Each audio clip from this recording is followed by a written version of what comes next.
الحمد للہ رب العالمین الصلاة والسلام علی امام الانبیاء والمرسلین ثم الصلاة والسلام علی امام الاولیاء الکاملین وعلی آلہما واصحابہما اجمعین من یومنا ھذا الی یوم الدین فاعوذ باللہ من الشیطان الرجیم بسم اللہ الرحمن الرحیم یاسین والقرآن الحکیم انک لمن المرسلین علی صراط مستقیم۔ اما بعد، اس سے قبل سورۃ الیاسین کی فضیلت، اس کا تعارف، اس کا مقام و مرتبہ آپ کے سامنے بیان کیا گیا تھا۔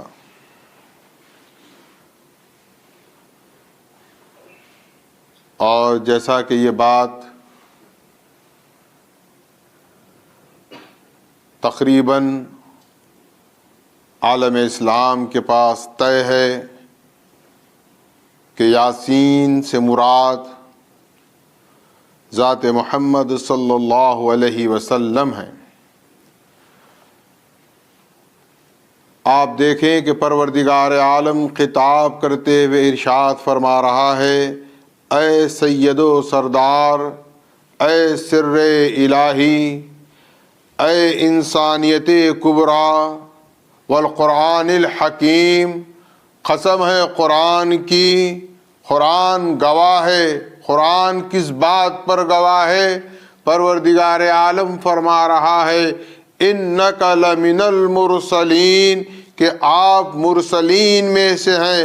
پروردگار عالم نے فرمایا کہ میں مرسل ہوں اور اے محمد آپ مرسل ہیں، یعنی بھیجنے والا میں ہوں اور مخلوق تک میری بات پہنچانے والے آپ صلی اللہ علیہ وسلم ہیں۔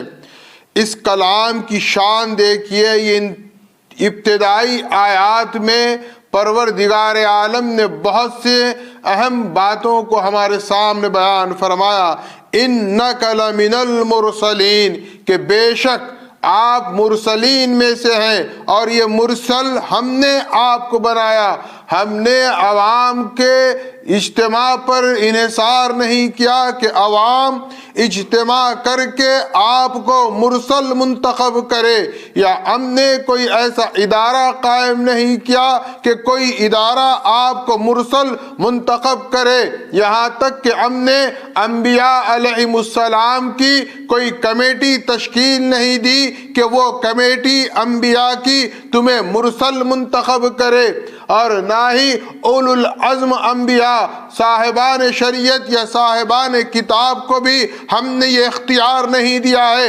اللہ نے کسی کو اس بات کا اختیار نہیں دیا کہ کوئی محمد صلی اللہ علیہ وسلم کو رسول بنائے، مرسل بنائے، بلکہ اللہ واضح فرما رہا ہے کہ یہ کسی کے اختیار میں نہیں ہے کہ محمد تم کو مرسل بنائے، بلکہ ہم مرسل ہیں اور ہم نے تم کو مرسل بنایا ہے۔ اور جب مرسل بنایا ہے تو اس بات کے لیے اللہ گواہ کس کو بنا رہا ہے؟ قرآن کو اللہ گواہ بنا رہا ہے۔ اللہ قرآن کی قسم کھا کر کہہ رہا ہے، تو یہاں یہ ایک بات طے ہو جاتی ہے کہ قرآن ایک ہے یاسین اور دوسرا ہے قرآن۔ یاسین سے قرآن جدا نہیں ہے اور قرآن سے یاسین جدا نہیں ہے۔ اور اگر کوئی یہ کہتا ہے امت محمدیہ کا فرد کہ ہمیں صرف قرآن کافی ہے، تو یاد رکھیں اگر کسی کے لیے قرآن کافی ہو جائے گا تو گویا وہ انکار یاسین کر رہا ہے، اور انکار یاسین کیا ہے؟ انکار قرآن ہوگا۔ لہذا اللہ نے ان دونوں کو کبھی جدا نہیں کیا۔ قرآن اور یاسین ہمیشہ ساتھ ہیں اور قیامت تک ساتھ رہیں گے۔ اگر کوئی دعویٰ کرے کہ ہم یاسین کو لیتے ہیں قرآن کو نہیں لیتے، تب بھی ان کا ایمان مکمل نہیں۔ اور اگر کوئی کہے کہ ہمارے لیے صرف قرآن کافی ہے، یاسین کی اب ضرورت نہیں ہے، تو گویا یاد رکھے ان کا بھی اسلام مکمل نہیں ہے۔ یہ دونوں ہمیشہ ہیں اور ہمیشہ رہیں گے، قیامت تک رہیں گے اور ساتھ رہیں گے۔ یہ قرآن اور یاسین اور قرآن کو کوئی جدا نہیں کر سکتا۔ اور پھر اس کے ساتھ ساتھ اللہ فرما رہا ہے اِنَّكَ لَمِنَ الْمُرْسَلِينَ، کہ ہم نے تمہیں مرسلین میں بنایا ہے، یعنی اس سے قبل بھی اللہ نے انبیاء و رسول مرسلین اس دنیا میں بھیجے ہیں، لیکن کسی بھی نبی اور رسول کو یہ اختیار نہیں ہے کہ وہ خاتم کا انتخاب کر سکے۔ محمد الرسول اللہ خاتم النبیین بھی ہیں اور خاتم المرسلین بھی ہیں۔ اور آپ جہاں خاتم النبیین اور خاتم المرسلین ہیں، اور یہ کس نے بنایا؟ یہ عوام نے نہیں بنایا، یہ مسلمانوں نے نہیں بنایا، یہ اکابرین نے نہیں بنایا، بلکہ اللہ خود کہہ رہا ہے یاسین والقرآن الحکیم اِنَّكَ لَمِنَ الْمُرْسَلِينَ، ہم نے تمہیں مرسل بنایا ہے، ہم نے تمہیں مرسلین میں رکھا ہے، ہم نے تمہیں مرسلین میں پیدا کیا ہے۔ مرسلین کی جماعت میں محمد الرسول اللہ کا مقام و درجہ کیا ہے؟ تو آپ خاتم ہیں، آپ کے بعد کوئی نبی اور رسول آنے والا نہیں ہے۔ اس آیت میں ایک چیز ذہن میں رکھیں، قرآن مجید، قرآن کی تفسیر جب ہم کر رہے ہیں تو ہم قرآن کو قرآن سے سمجھیں۔ قرآن مجید کا اپنا ایک اعجاز ہے، اس کی اپنی ایک شان ہے۔ وہ رواداری کا قائل نہیں ہے، وہ کسی کا پاس و لحاظ نہیں کرتا کہ کون کس بات سے ناراض ہو جائے گا، کون خوش ہو جائے گا۔ قرآن حق کو حق کہتا ہے اور باطل کو باطل کہتا ہے۔ لیکن جہاں تکبر، ظلم، استبداد پیدا ہو جاتی ہے، وہاں پر ان لوگوں کو قرآن سمجھ میں نہیں آتا، چونکہ تکبر قرآن کے انداز گفتگو کو سمجھنا نہیں چاہتا، ظالم کبھی قرآن کے لہجے کو سمجھنا نہیں چاہتا، اس لیے وہ کیا کرتے ہیں؟ انجان ہو جاتے ہیں قرآن سے۔ لیکن قرآن کی یہ شان ہے کہ وہ کسی کی پرواہ نہیں کرتا، چاہے کوئی اس کے سامنے آ جائے۔ اگر اس کا بس چلتا ہے تو وہ بڑے بڑے بادشاہوں کی برائی کرتا ہے، بڑی بڑی سلطنتوں اور ان کے تمدنوں کے خاتمے کی بات کرتا ہے۔ نہ صرف بات کرتا ہے بلکہ دھمکی دیتا ہے، نہ صرف دھمکی دیتا ہے بلکہ ان ظالم سلطنتوں کو تباہ و تاراج اور برباد بھی کر دیتا ہے۔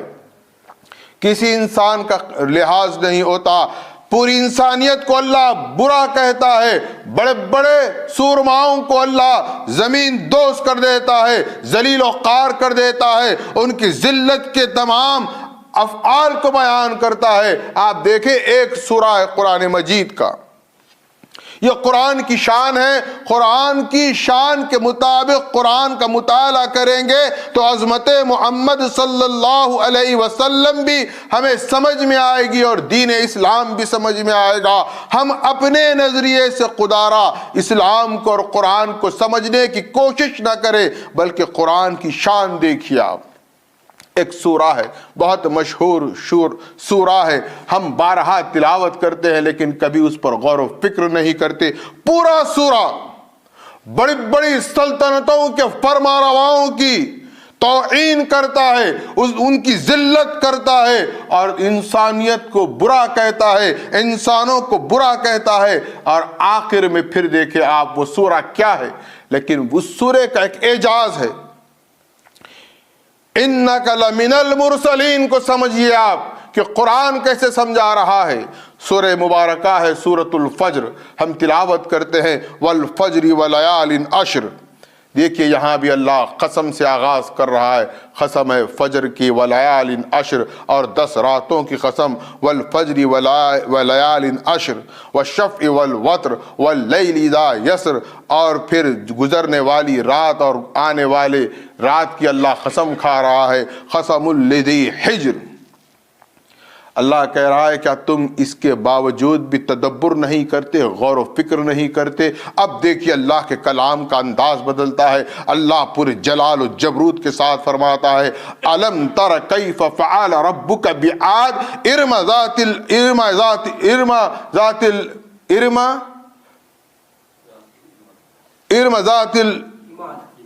ذات العماد۔ اللہ فرما رہا ہے الم تر کیف فعل ربک بعاد ارم ذات العماد۔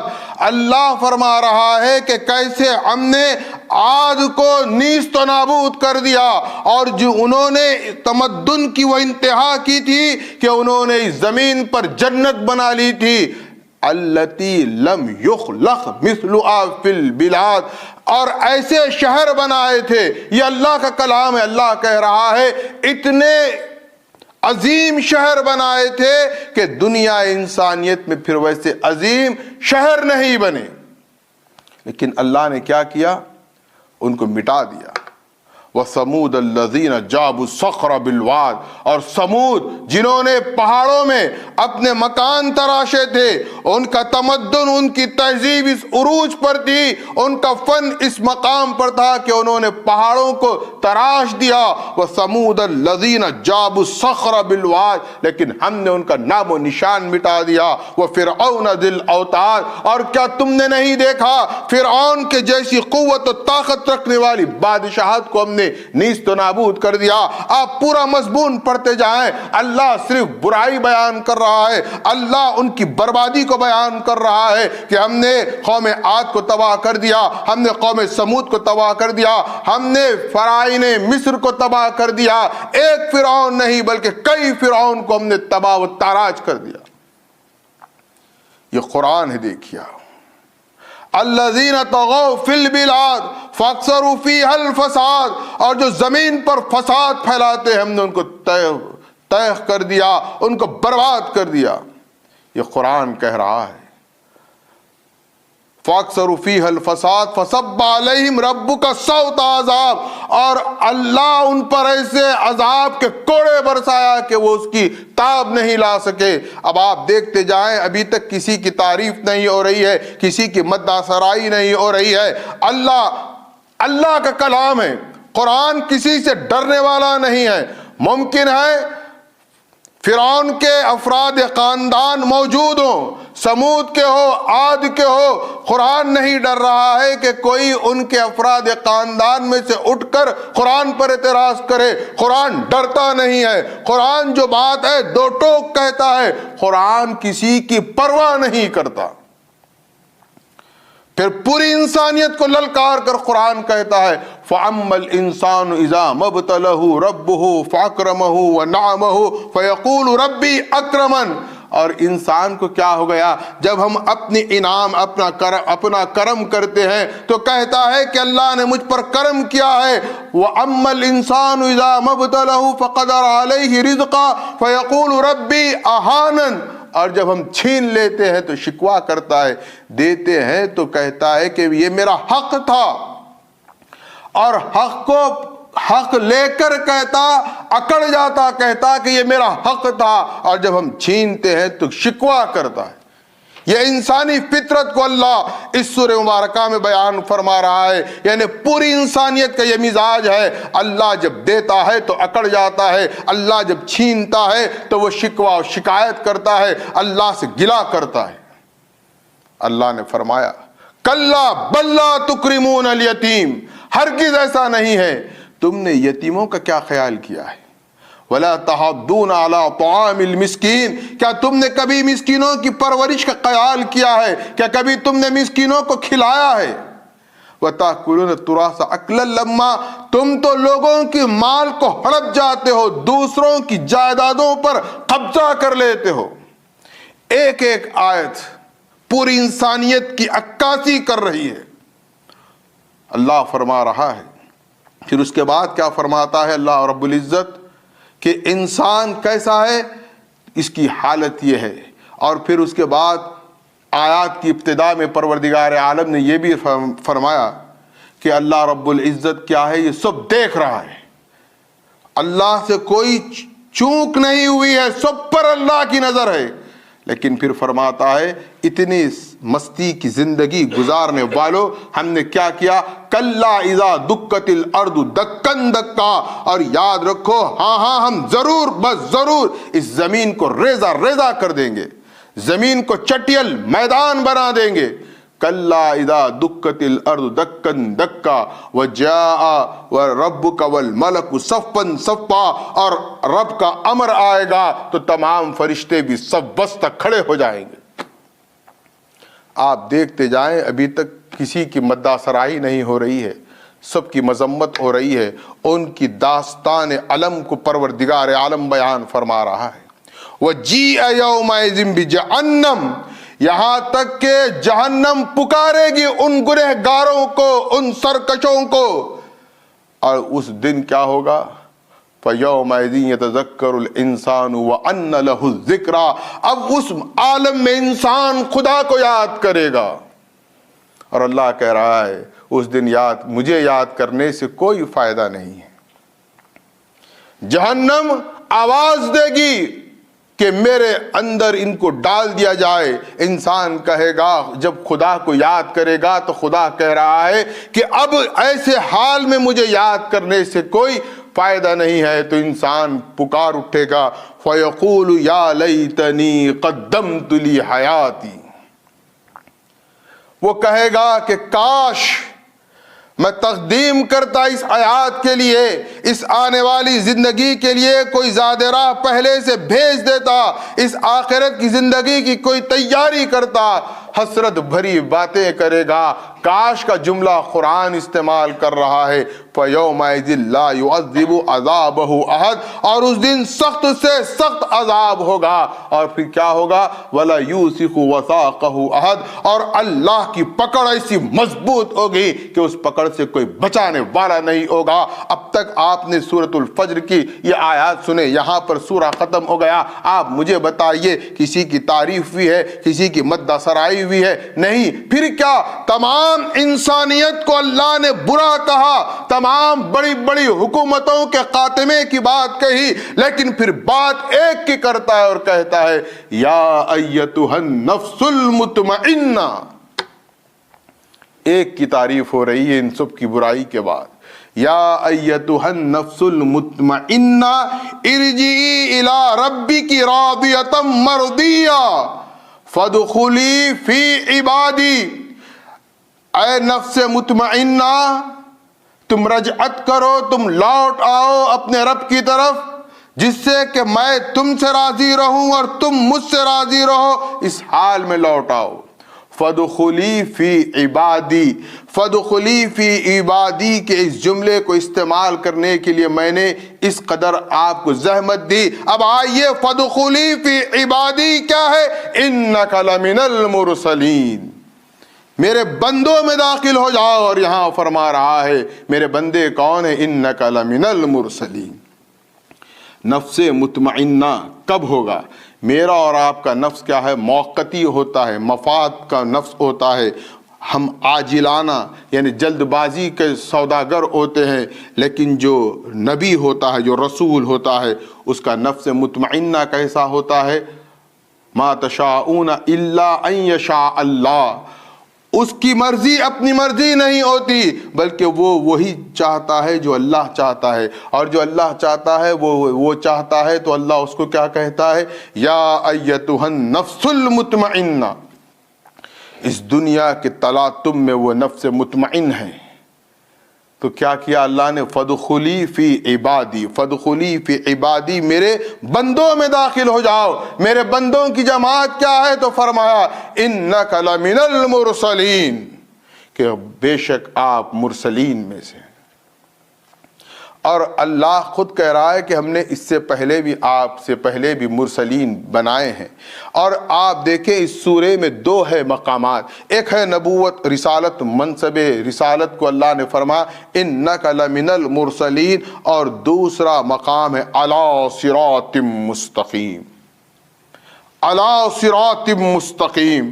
پورے قرآن میں آپ غور کریں، صراط مستقیم صراط مستقیم کے کلمات ملیں گے، آیات ملیں گی، لیکن جس عظمت و شان کے ساتھ سورہ یاسین میں پروردگار عالم نے علی صراط مستقیم فرمایا ہے، کسی اور مقام پر نہیں فرمایا.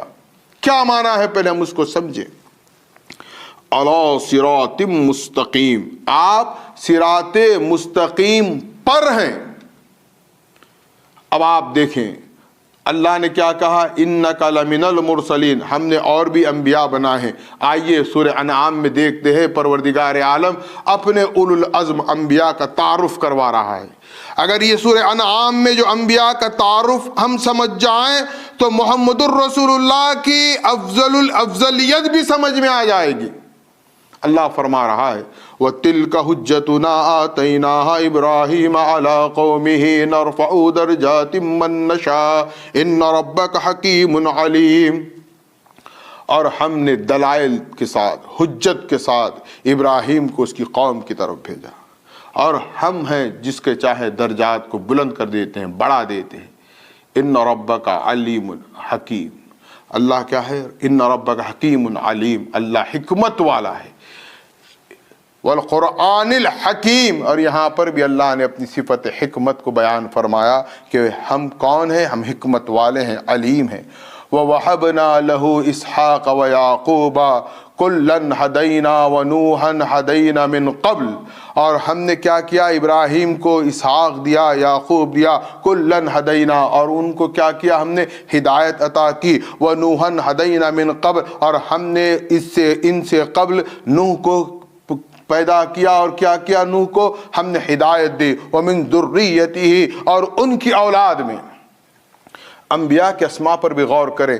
وَتِلْكَ حُجَّتُنَا آتَيْنَاهَا إِبْرَاهِيمَ عَلَىٰ قَوْمِهِ سے بات شروع ہوئی، اور یہاں آیا وَنُوحًا هَدَيْنَا مِن قَبْلُ، اور ہم نے نوح کو اس سے قبل ہدایت دی.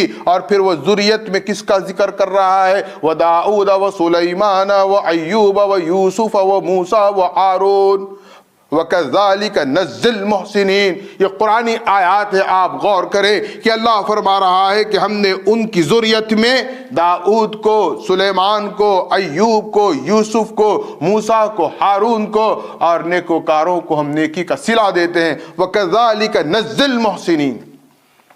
پھر فرمایا وَزَكَرِيَّا وَيَحْيَا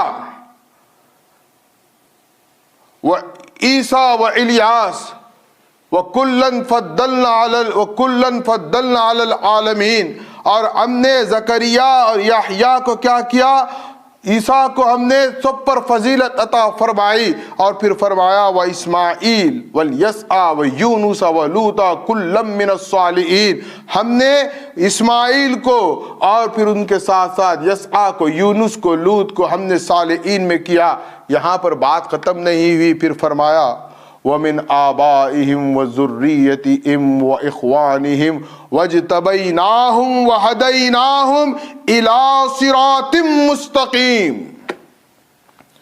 نوح بھی آ گئے، ابراہیم بھی آ گئے، اور کہا کہ ان کے آبا، ان کی ذریت، ان کے بھائی، وَاجْتَبَيْنَاهُمْ، ہم نے ان کو مجتبا کر لیا، منتخب کر لیا، ان کے آبا کو بھی، ان کے بھائیوں کو بھی، ان کی اولاد کو بھی. اور کیا کیا؟ وَهَدَيْنَاهُمْ إِلَىٰ صِرَاطٍ مُّسْتَقِيمٍ. ان سب کو کیا کیا اللہ نے؟ وَهَدَيْنَاهُمْ إِلَىٰ صِرَاطٍ مُّسْتَقِيمٍ. یہ انبیاء کی بات آئی تو کہا إِلَىٰ صِرَاطٍ مُّسْتَقِيمٍ.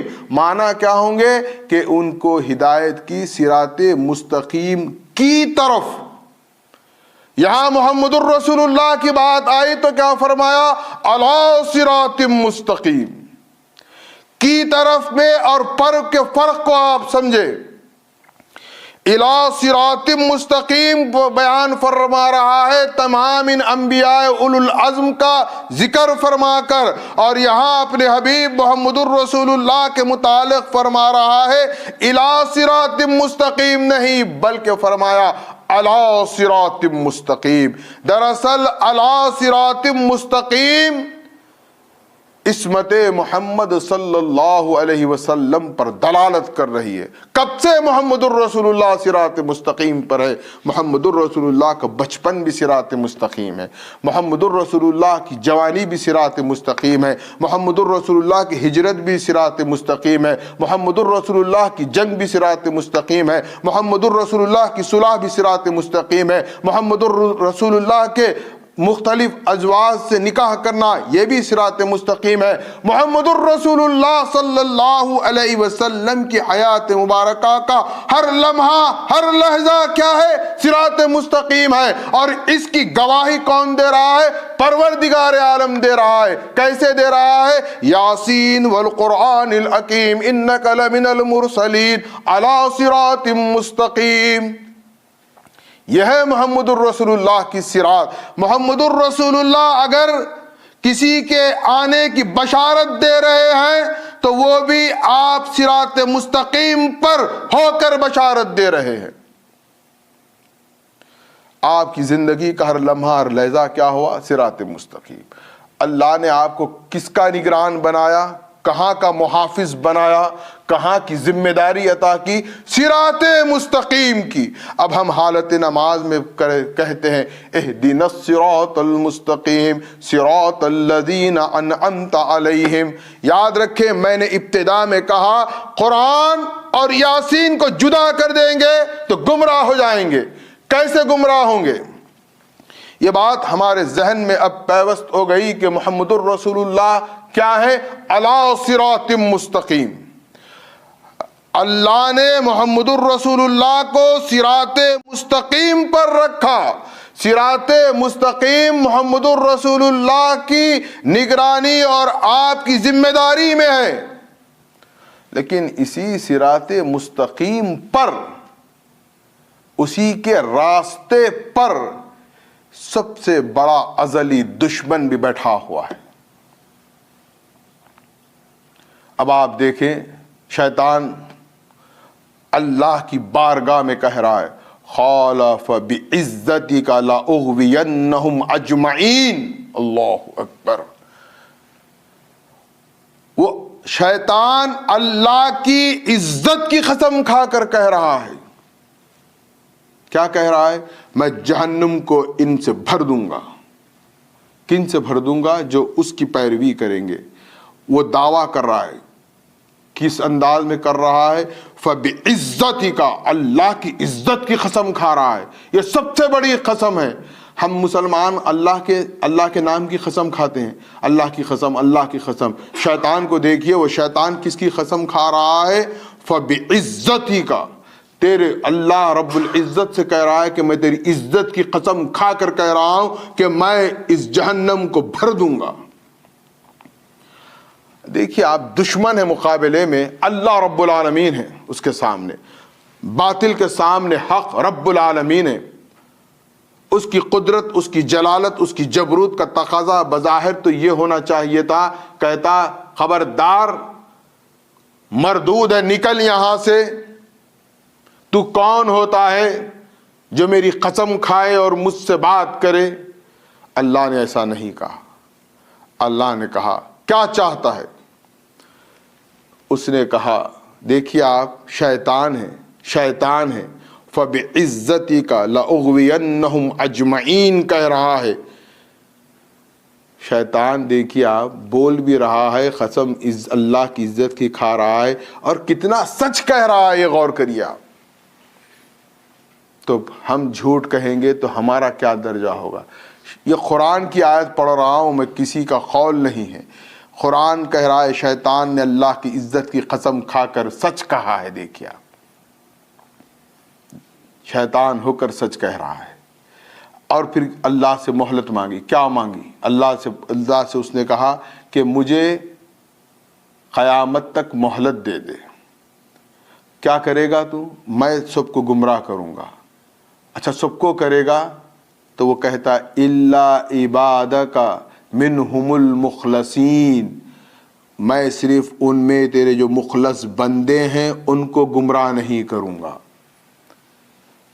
اچھا آپ ذرا اس میں تدبر کریں، وہ مہلت مانگ رہا ہے قیامت تک کی، اور وہ کہہ رہا ہے واضح طور پر الا عبادک منہم المخلصین، کہ میں تیرے مخلص بندوں کو گمراہ نہیں کروں گا. اس دن جب واقعہ ہوا آدم کو سجدے کے انکار کا، اس دن سے قیامت رودات سنا رہا ہے قیامت تک کی. اور عجیب مسلمان ہیں، یہ تو مانتے ہیں قرآن میں کہ شیطان رودات سنا رہا ہے آدم کی تخلیق سے لے کر قیامت تک، لیکن افسوس کہ مسلمان ہو کر کہتے ہیں کہ محمد الرسول اللہ کو علم غیب نہیں ہے. اللہ نے اس کو مہلت بھی دی، کہا ٹھیک ہے. اچھا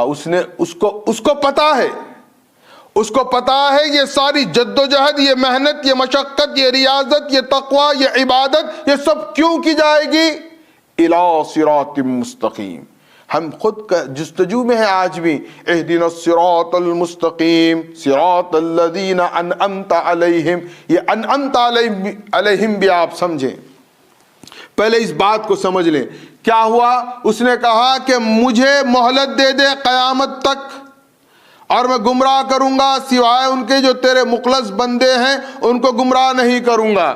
اچھا اس کے بعد اور ایک اس نے اجازت چاہی، لَأُقْعُدَنَّ لَهُمْ صِرَاطَكَ الْمُسْتَقِيمَ، میں ادھر ادھر نہیں بیٹھوں گا. ہم کیا سمجھتے ہیں شیطان کہاں بیٹھا ہوگا؟ شیطان دعویٰ کر رہا ہے، قرآن اس دعوے کو قرآن میں روایت کر رہا ہے. وہ کہہ رہا ہے کہ میں تیرے راستے پر بیٹھوں گا. لَأُقْعُدَنَّ لَهُمْ صِرَاطَكَ الْمُسْتَقِيمَ، صِرَاطَكَ الْمُسْتَقِيمَ ہے، کاف ہے، دیکھیے آپ، تیرے مستقیم راستے کی طرف. تو اب آپ غور کر لیں کہ محافظ صراط مستقیم ہے محمد الرسول اللہ صلی اللہ علیہ وسلم. اگر کوئی محافظ صراط مستقیم محمد الرسول اللہ کو چھوڑ کر قرآن کو لے کر یہ دعویٰ کرے کہ ہم صراط مستقیم پر ہیں، تو آپ سمجھ جائیں کہ وہ جس صراط مستقیم پر ہے وہاں ان کا پیشوا پہلے سے موجود ہے. لیکن جو محمد الرسول اللہ اور قرآن کو لے کر صراط مستقیم کی دعا کرتے ہیں، دعا ایسی نہیں کرتے ہیں کہ پروردگار ہمیں صراط مستقیم پر چلا. ہم سورہ فاتحہ بارہا پڑھتے ہیں، ہر رکعت میں پڑھتے ہیں. کبھی غور کریے اس ایک نقطے کی طرف، کیا کہتے ہیں ہم؟ اہدنا الصراط المستقیم، اے پروردگار تو ہمیں سیدھے راہ کی طرف چلا دکھا. ہم اپنے اردو میں جو بھی بات الفاظ استعمال کریں، صراط الذین انعمت علیہم، خود اکیلے ہم اس کے مسافر نہیں ہیں، ہم اس کا اکیلے سفر نہیں کر سکتے. انعمت علیہم کی جماعت میں ہمیں شامل ہونا ہے جن پر اللہ نے انعام کیا ہے. اللہ کے انعام یافتہ بندوں کی فہرست قرآن میں بڑی طویل ہے، لیکن یہاں پر اس موضوع پر آپ یہ سمجھ جائیں الا عبادک منہم المخلصین، یہ ہے انعمت علیہم کی جماعت. تو حالت نماز میں ہم دعا کرتے ہیں پروردگار ہمیں ان مخلص بندوں کی راہ پر چلا جن پر تیرا انعام ہوا ہے. اور وہ ایسے انعام یافتہ ہے کہ شیطان نے پہلے ہی ان مخلص بندوں کے سامنے ہتھیار ڈال دیے اور اعتراف کر لیا کہ میرا داؤ، میرا ان پر کوئی حربہ، کوئی حملہ کام نہیں کرے گا. لہذا ہم اللہ سے یہی دعا کرتے ہیں. تو بات جب یہ طے ہو گئی تو آپ کو صراط مستقیم کی طرف جانا ہے. اب آپ دیکھیں کہ محمد الرسول اللہ کا ایک مقام رسالت، دوسرا مقام صراط مستقیم اللہ نے بیان فرما دیا.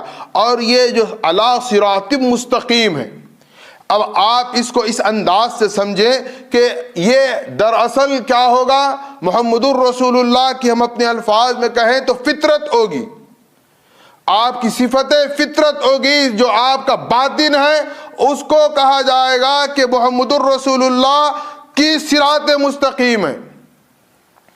اب جب یہ بات ہم سمجھ جائیں تو پھر پروردگار عالم آواز دیتا ہے انک لعلی خلق عظیم، محمد ہم نے آپ کو اخلاق عظیم پر فائز کیا ہے، صراط علی صراط مستقیم ہے۔ پھر یہاں پر بھی دیکھیے الی خلق عظیم نہیں ہے، انک لعلی خلق عظیم، ہم نے اخلاق عظیمہ پر آپ کو فائز کیا ہے، یعنی محمد الرسول اللہ کا مقام صراط مستقیم اعلیٰ ہے، الا نہیں ہے، اور ادھر اخلاق محمدی کا عالم یہ ہے الا نہیں ہے، اعلیٰ ہے۔ جب یہ طے ہو گیا کہ محمد الرسول اللہ صلی اللہ علیہ وسلم صراط مستقیم پر ہیں اور پھر کیا ہے، خلق عظیم پر ہے، اب یہ خلق عظیم پر فائز شخصیت اور یہ صاحب یہ صراط مستقیم پر فائز شخصیت جب آنے والے کی بشارت دیتی ہے تو فرماتی ہے خلقہ خلقی، کہ جو آنے والا مہدی ہے اسمو ابی وخلقہ خلقی، یعنی وہ میرا ہم نام ہوگا، اس کے والدین کا ہم نام ہوگا، لیکن اس میں اہم بات کیا ہے، خلقہ خلقی، یعنی وہ میرے ہم اخلاق ہوگا۔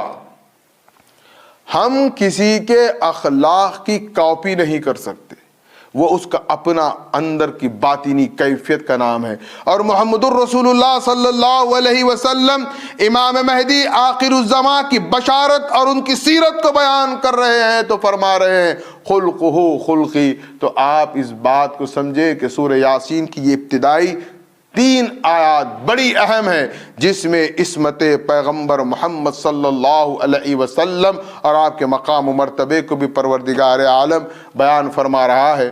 وآخر دعوانا ان الحمدللہ رب العالمین۔ ایک بات آخر میں 2 باتیں کہنا چاہتا ہوں۔ اس سے قبل میں نے یہ بات کہی تھی کہ سورہ یاسین کی تلاوت سے متعلق کہ اگر کوئی قریب الموت ہے تو اس کو سورہ یاسین سنانا چاہیے، اور اگر کوئی گزر گیا ہے تو اس کے لیے بھی قبرستان میں یا حظیرے میں یا اس کے لیے سورہ یاسین پڑھنا چاہیے۔ یہ صحیح اسناد کے ساتھ مستند احادیث ہیں۔ تو یہاں پر میں ایک بات یہ کہنا چاہتا ہوں کہ آج کے دور میں نوجوان نسلوں کو یہ ورغلایا جاتا ہے کہ ایصال ثواب کی کوئی حیثیت نہیں ہے، کوئی کچھ نہیں ہے، بندہ اپنے اعمال کا جواب دہ ہے، آپ اس کو آپ یاسین پڑھ لیں، آپ سورہ پڑھ لیں، قرآن پڑھ لیں، کوئی فائدہ نہیں ہے۔ تو یاد رکھیں یہ ہمارا نظریہ ہے۔ محمد الرسول اللہ نے کیا فرمایا کہ اس کا اجر مرحوم کو ملتا ہے۔ اب جو لوگ مصر رہتے ہیں کہ نہیں یہ بدعت ہے، پتہ نہیں یہ انہوں نے کہاں سے اخذ کیا صحیح احادیث کے رہتے ہوئے، اگر ایصال ثواب بدعت ہے تو آپ کو معلوم ہونا چاہیے بنیادی طور پر نماز جنازہ بھی ایصال ثواب ہے۔ کیا نماز جنازہ ہم کیا سمجھتے ہیں، کیا اس کی نماز پڑھ لیں؟ تھوڑا ہم ٹھنڈے دل سے اس بات کو سوچیں کہ نماز جنازہ کا کیا مطلب ہے۔ کیا نعوذ باللہ ہم مردے کی نماز پڑھ لیں؟ کیا ہم نعوذ باللہ مردے کو سامنے رکھ کر اس کی عبادت کر رہے ہیں؟ کہیں کیا کسی کے پاس یہ تصور بھی ہے؟ کیسے سے کیسا مسلمان ہو جائے، علم کا عین نہیں معلوم ہوگا، جاہل مطلق ہوگا، لیکن اس کو یہ یقین ہے کہ یہ مردے کی نماز نہیں ہو رہی ہے، تو پھر کیا ہو رہا ہے؟ ہو کیا رہا ہے پھر؟ وہ ہو یہ رہا ہے وہی ایصال ثواب ہو رہا ہے۔ اب جو ایصال ثواب کے منکر ہے، میرا ان سے بڑا مؤدبانہ میری گزارش ہے کہ ایصال ثواب کا انکار کرتے کرتے ایسا کرو نماز جنازہ بھی مت پڑھو، ورنہ پھر بتاؤ نماز جنازہ کیا ہے۔ ہو سکتا ہے ہمارے پاس اس کی کم علمی ہوگی، آپ بتائیں، یا تو یا مردے کی نماز بتا دیجئے۔ آپ ہر چیز کو میں بارہا کہتا ہوں کہ آپ محمد الرسول اللہ یاسین والقرآن الحکیم ہمارے آئیڈیل ہونا چاہیے، ہم ان سے سیکھیں۔ لہٰذا یہ ایصال ثواب پر بے شمار دلائل ہیں قرآن سے، احادیث سے، لیکن میں چونکہ سورہ یاسین کا اس سے پہلے ذکر کیا تھا کہ اس کی یہ فضیلت بھی ہے، تو یاد رکھیں اس کا اجر مرحوم کو برابر ملتا ہے، اور ایصال ثواب کوئی غیر اسلامی تصور نہیں ہے، عین اسلامی تصور ہے۔ اور اس کی سب سے بڑی دلیل میں آپ کو دے رہا ہوں، وہ یہ ہے کہ نماز جنازہ ہمارے پاس عجیب ہے، لوگ نماز جنازہ تو پڑھتے ہیں، قبرستان میں حضیرے میں فاتحہ پڑھنے کو بدعت سمجھتے، یہاں آپ کیا پڑھ کے گئے تھے؟ پھر آپ ذرا سوچو، عقل سے کام لو آپ. یہاں تو پورے ادب احترام سے قبلہ رو ٹھہر کر پڑھے، جب شرک بدعت نظر نہیں آیا. قبرستان میں حضیرے میں ہاتھ اٹھا کر آپ فاتحہ پڑھو، نہیں شرک ہے، یہ بدعت ہے. کیا تماشا ہے دیکھیے آپ. یہاں ہاتھ بن کے بادب پڑھنے کو آپ نے جائز کر لیا اور وہاں ہاتھ کھول کر پڑھنے کو آپ نے بدعت بنا لیا. تو خدا را ہمارے بڑے جو گزرے ہیں یا ہمارے اسلاف، ان کی بعض چیزوں کی ہمارے پاس کیا ہے، روایت محفوظ نہیں ہے کہ یہ کام کیوں کرے. چلیے میں دوسری بات تو کرنا بھی نہیں چاہتا، میں صرف نماز جنازہ پر ہی بات کرتا ہوں. سارا عالم اسلام پڑھتا ہے، کسی بھی مکتب فکر کا ہو سکتا ہے کسی کے پاس اس کے پڑھنے کی دعائیوں میں کچھ اختلاف ہو، وہ اپنی جگہ، لیکن پڑھتے تو سب ہیں. اگر غلطی سے کبھی کن حالات میں بغیر نماز جنازہ کی کسی کی تدفین ہو جائے تو پشتا نہ پشت اس کو بیچارے کو سننا پڑتا ہے کہ بغیر نماز کے دفن ہو گئے. کیا ہے پھر نماز جنازہ؟ ایصال ثواب ہے. یہ ایک بات. دوسری اہم بات کہ کل آنے والی رات شب معراج ہے. دیکھیے ہمارے پاس شب معراج کے متعلق بھی جو ہم نے اپنے طور پر طے کر رکھی ہے وہ بات ایسا نہیں ہے کہ وہ صحیح ہو. ہم ہمیشہ یہ دیکھیں کہ اللہ کا کیا حکم ہے، رسول اللہ صلی اللہ علیہ وسلم کا اس پر کیا عمل ہے، مہدی موعود علیہ السلام کا کیا عمل ہے، اور ہمارے بزرگوں کا کیا عمل ہے. ایک عام، میں نے اس سے قبل بھی گزشتہ سال شب معراج کے جلسے میں یہ بات کہی تھی، میں مکرر کہہ رہا ہوں اور انشاءاللہ بارہا کہتا رہوں گا کہ اس رات کو اکثریت کیا کرتی ہے، نماز قضا کا اہتمام کرتی ہے، نماز عمر قضا کا اہتمام کرتے ہیں. میں کہہ رہا ہوں اس کی کوئی سند، کوئی دلیل نہیں ہے، کسی کا عمل نہیں ہے. میں سمجھتا ہوں یہ ایک 40-45 سال یا 50 سال سے لوگوں نے اپنے طور پر اب رات میں جگ کر کیا کرنا تو انہوں نے اپنے طور پر طے کر لیا نماز قضا، تو اس کا اتنا اہتمام ہوتا ہے کہ پوچھیے مت. ایسی کوئی روایت، ایسی کوئی ہمارے بزرگوں کے پاس سے کوئی ایسی بات نہیں ہے کہ شب معراج کی رات کو قضا نمازوں کا اہتمام کریں.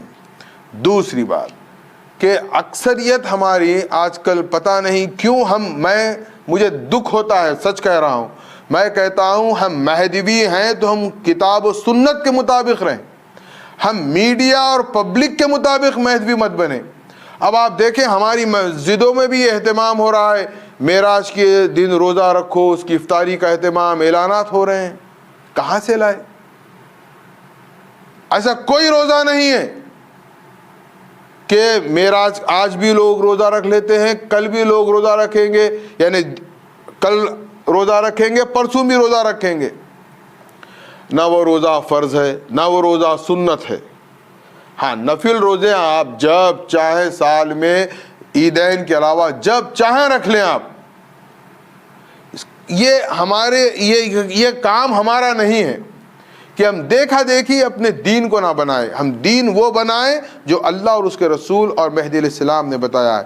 تو گویا شب معراج کا کوئی روزہ نہیں ہے، شب معراج کوئی عمر قضا نماز نہیں. اب آپ کہیں گے پھر کرنا کیا؟ ایک سوال پیدا ہوگا، آپ عمر قضا مت پڑھو بول رہے ہیں، پھر اس کے بعد کریں گے کیا؟ دیکھیے سب سے اہم بات یہ ہے کہ شب معراج کا جو واقعہ ہے یہ بہت عظیم معجزہ ہے جو اللہ نے محمد الرسول اللہ کو عطا کیا.